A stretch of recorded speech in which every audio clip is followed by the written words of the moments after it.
My name is Megan Brown, and I had a near-death experience in 2007. I was a stay-at-home mom at the time, and I was working out all the time, just able to function by myself, totally independent, until one day everything changed. And I went to bed that night, and my stomach started hurting, and it turned into something much much worse. And what I was finally diagnosed with a couple of days later, because it took a couple of days for, or a day and a half to get the hospital I was going to transfer me to another hospital. And they diagnosed me with C. diff colitis, which I'd never had before. And I still couldn't get out of the pain of that. And I was assigned a hospitalist who had medicated me for the pain of it, but it became significantly worse. The pain did. And I was describing it to him and the nursing staff, and people were ignoring me in the hospital. And I remember at one point because I'm very intense in the way in which I describe things. It's just who I am. And I always try to give people the most amount of information so that they understand. And and sometimes I don't, but it's not intentional. So the doctor had come in and I was explaining to him how the pain had been moving into my back. He just stood there and looked at me. And at the end of my explanation, he said, I've given you 2 milligrams of morphine. I've upped you to 4 milligrams of morphine. I think you're a drug seeker. Now, I went in with abs. Okay. I worked so hard on my physique. Like, who is this guy? I'd gained 43 pounds of fluid in 3 days. He just was writing me off, basically, because he didn't know what to do. So that was, I was absolutely in shock when I heard that. And it was the first time I heard a voice. And it said, because it was just me and the doctor in the room, okay? And that was the first time I heard a voice say, make a scene, make it big, or you won't make it out. And I'm laying there as an atheist of 18 years, having been raised Roman Catholic. And I thought, what is going on here? So I made a scene. I had nothing to lose because my son was young and I wanted to go home and be a mom. And I just thought that after death, when you die, you just die. You're either cremated or you're buried. And then that's the end. Life's done. In other words, there's no afterlife. There's no God. There's nothing. So that's what I believed. And it was a struggle getting through this conversation with him, but I did make a scene big enough and I fired him. And then I had to make another scene and it was louder and it was me grabbing the bed rails because I was becoming paralyzed from my feet all the way up to my chest at that point, and I could still move my arms. And eventually I became completely paralyzed where I couldn't even move my body, and they had to put a tarp underneath me and wind me up to weigh me. This was absolutely the worst. It was the scariest experience I've ever had. And oh my God, I'm so glad I'm not in that anymore. But I did fire him. I had a nurse come in and tell me, I'm sorry, ma'am, we don't have another doctor in the hospital. And I looked at her. I did not take that for an answer. And I threatened her as well. And she believed me. And finally, she came back and there was another hospitalist with her. And I looked at the two of them and I looked at the hospitalist and I remember scanning this woman, just looking at her from her head down to her toes. And I was so scared. And I heard a voice again, same voice. And it said, you can relax now. She knows what she's doing. And I had no idea who this was. And so I just laid there and I closed my eyes. And that woman, that doctor said immediately, oh my God, I remember her face when she walked in and first saw me. And she was horrified because what no one was telling me, I didn't have a mirror in front of me. I turned gray. I was literally dying and I knew I was dying. So her face was like, whoa, and she says, has anyone checked her creatinine level, her kidneys, right? My kidneys. No, they hadn't. And so I was in full-blown kidney failure. And people at the hospital, in terms of the staffing, became much nicer to me because they realized oh, we have to get her to dialysis. We have to like, this is very serious. She is dying. Okay. So that was a whole process. And what's interesting is that I had so much anger at that point in my life because of my childhood and because of experiences that I'd had up to that point where it had been injustice that I had experienced. And I think that also worked in my favor in terms of dying and trying to get a doctor's attention, really not caring what anybody's going to say, because I had to just be in that mindset that nobody's going to advocate for me. I have to advocate for myself right now. And I have a son at home who I want to go back home to. I don't know what's going on here, but you got to fix it. And so I just had that attitude. And I actually expected an answer. I didn't think I was going to live, but I did expect an answer. Like, just tell me something. They weren't telling me I was dying. I was telling them, I'm dying. I'm telling you how. I'm telling you what's happening. That anger in my life that had built over the years through the experiences, including the rape at age 20, that's when I became an atheist. And that rape was it was just unbelievable that it was in my own bed. It was at my own house we had a bunch of friends over, me and my roommates. And this guy came upstairs and I'd already been passed out because I drank too much. And he came up and had his way with me, left me pregnant. I mean, I knew who the guy was, but I wasn't his girlfriend. I wasn't anything. And I reported it to the police. I took all of the measures and I couldn't believe how I was denied help. My roommates would not assist me. My roommate who shared the room with me was so mad. She thought that it was intentional, what was happening. And I said, you don't understand. That was not my choice. I'm asking you to go to the police with me. She wouldn't do it. So I had so many instances in my life where people didn't step up for me and assist me. So I felt like I was being silenced. And in this experience in the hospital, I had to find my voice. And I didn't even know what that was. I mean, I knew it as a mom. I knew that I would speak for my child and I would do anything for him, but I didn't know how to do that for myself yet. So that was like the first class of life on fast track of finding my voice. Back to kidney failure. Finally, they took me to dialysis, and the head nurse in dialysis said, I need your permission to do a blood transfusion. And I'd had blood transfusions from my first NDE when I was 9 years old. And I also knew things could happen because of the blood transfusions and diseases. I mean, you could die from them, okay? Because they weren't cleaning the blood. That's fact. And I said to her in my haze, but I remember responding to her, but there's diseases and I don't know if the blood's clean.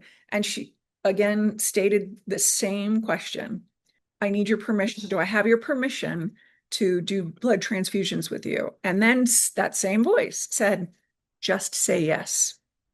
And I thought, I have no idea what this voice is. I don't know who this is, but I have nothing to lose except my son. So I said yes.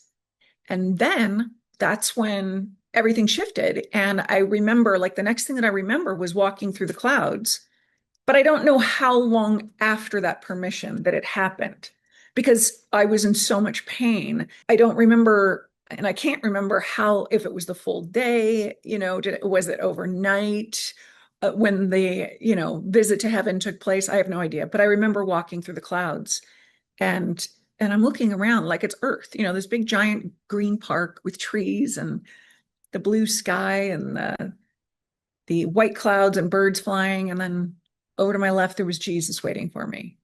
And I looked at him and I said, oh my God, you really do exist. And he smiled and opened up his arms, inviting me to come over and give him a hug, basically is how I took it. So I walked over and I gave him a hug. And I had no idea what was happening.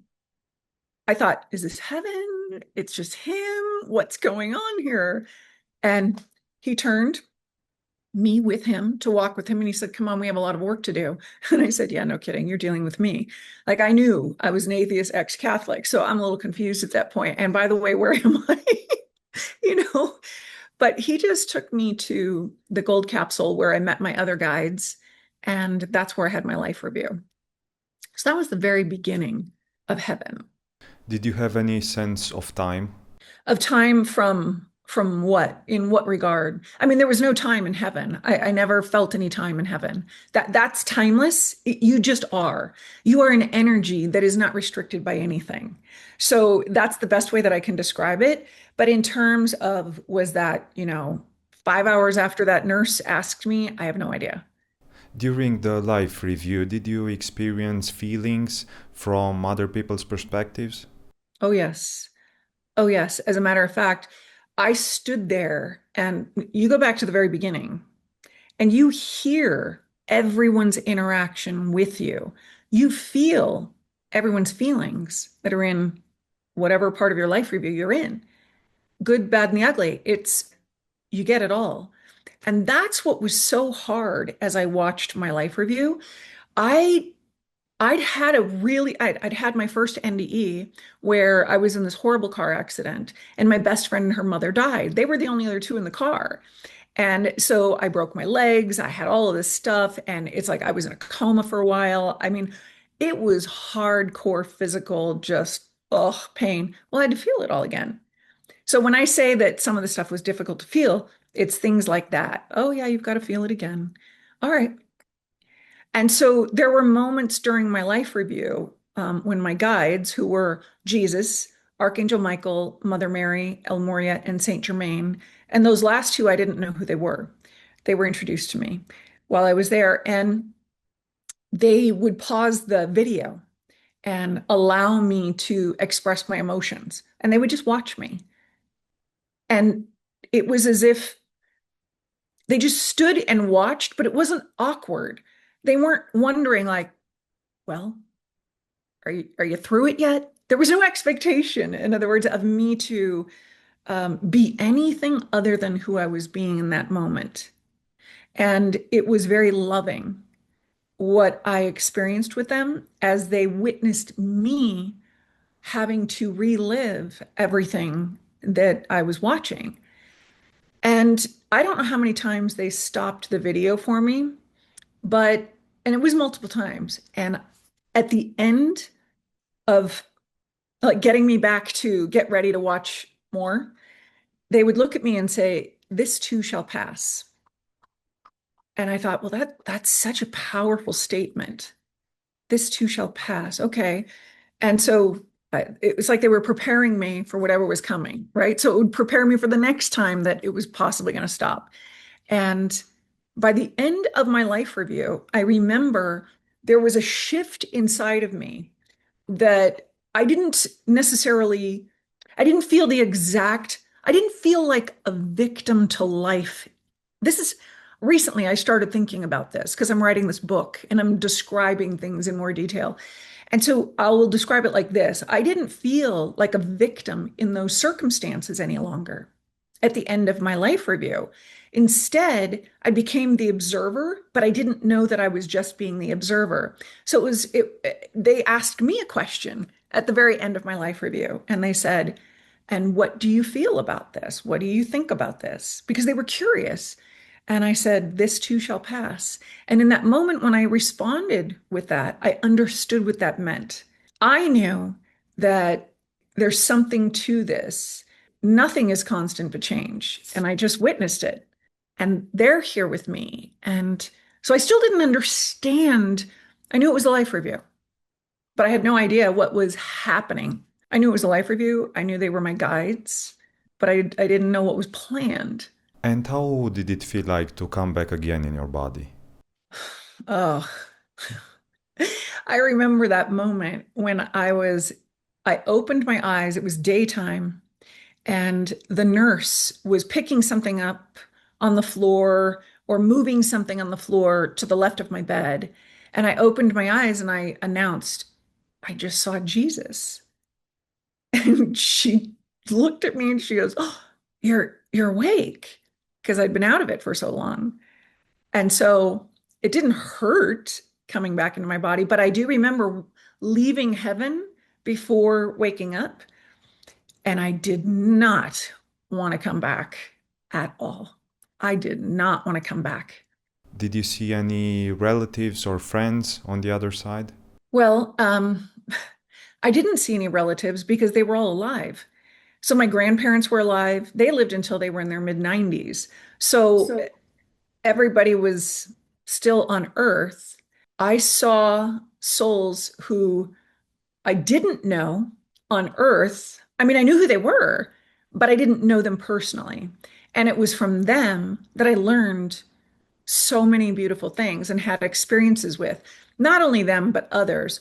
And primarily Jesus and the souls that were sitting at God's table that I learned the wisdom that I needed to learn. There were lessons in what they said to me that, including God, where they would just say something and it was so profound. And I'd be like, okay. They constantly wanted me to work with them, so I had to sit down and read the Bible, the Old Testament with Jesus. I had to read the, Torah, the Quran. I had to read all of these with the souls, with Prophet Muhammad, with King David.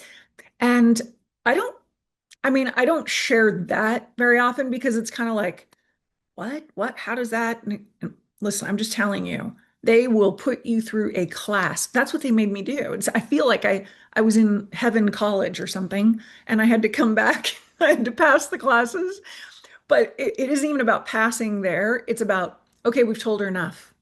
She can go back now. Now you go figure out, Megan, how you're going to work this class into your life because you got to work it in your life and you got to make it happen. And I'm thinking, how do I acclimate? Because that was a really strange thing, being an atheist and then coming back to my ex-Catholic atheist husband who doesn't claim that he's an atheist. That's how I describe him. I mean, I guess he's more spiritual, but whatever. We didn't talk, we didn't sit around and talk about God or anything like that. So it was difficult to come back and say, oh, yes, let me tell you what Jesus said. And were you able to remember this immediately, or did it take some time to for everything to come back? Yeah. Okay. So, no, I did not remember everything all at once. I remembered a few things immediately that I have never, ever forgotten.